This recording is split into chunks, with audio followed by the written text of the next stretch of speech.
heard through word of mouth my friend got head from an anorexic girl. She didn't swallow much. And through that, I found out that gangbangs and drive-bys are eerily similar.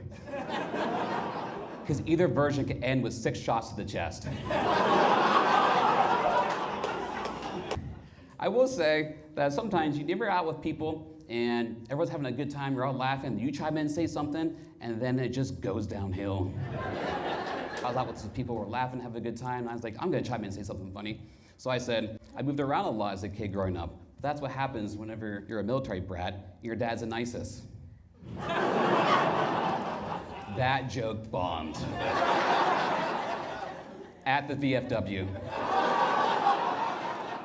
But I had a normal childhood. My dad took me hunting once. He wore orange, I wore antlers.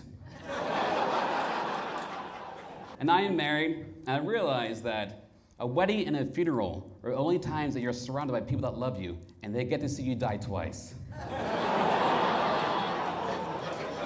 I've been almost married for 20 years now. Yeah. Well, thank you. I'm glad somebody's happy for me. But almost for 20 years now, and I'm glad because back then, things were so much easier. Women expected men to accept the fact that you need to kill spiders, take out the trash, and have emotions. Nowadays, women need men to accept the fact that they have a dick. That same teacher called us because he's having trouble learning his words, and she's like, your son today said A is for asshole. And I said, at least he got one. Wait till he gets the letter C. So I got a vasectomy a few years ago, and people asked me, like, how did you know it was time? Well, I was pillow fighting with my kids, and then I realized I wasn't pillow fighting with them, I was just smothering them. So I found out that my neighbor had sex with his dog. I'm sure that's no walk in the park. This guy went from bros before hoes to pooch before cooch.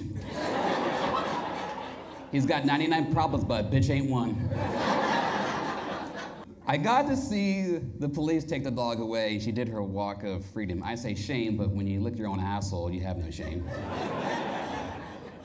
But hey, at least now whoever gets her can say they rescued her from a dog pound. I'll never forget what my grandfather said to me right before he died. Are you still holding the ladder? I bought anti-retardant clothes for my mentally challenged cousin Jimmy. They're full of shit. It didn't work. I don't know much about trauma, but I do know that if you ever got a coat hanger abortion, for the rest of your lives, you probably only own dressers. I have a trophy wife, and to show everyone how great she is, by their fireplace, I have her head mounted. So there's a saying, pain plus time equals comedy. So with that being said, in 2nd grade, my teacher took me out of the class to tell me I'm a loser, a nobody, I'll never amount to anything. Flash forward to a few years later, her son got hit by a car and died. I guess I'll never amount to anything either. But, I did have accident forgiveness with my insurance company, so it didn't cost me a thing.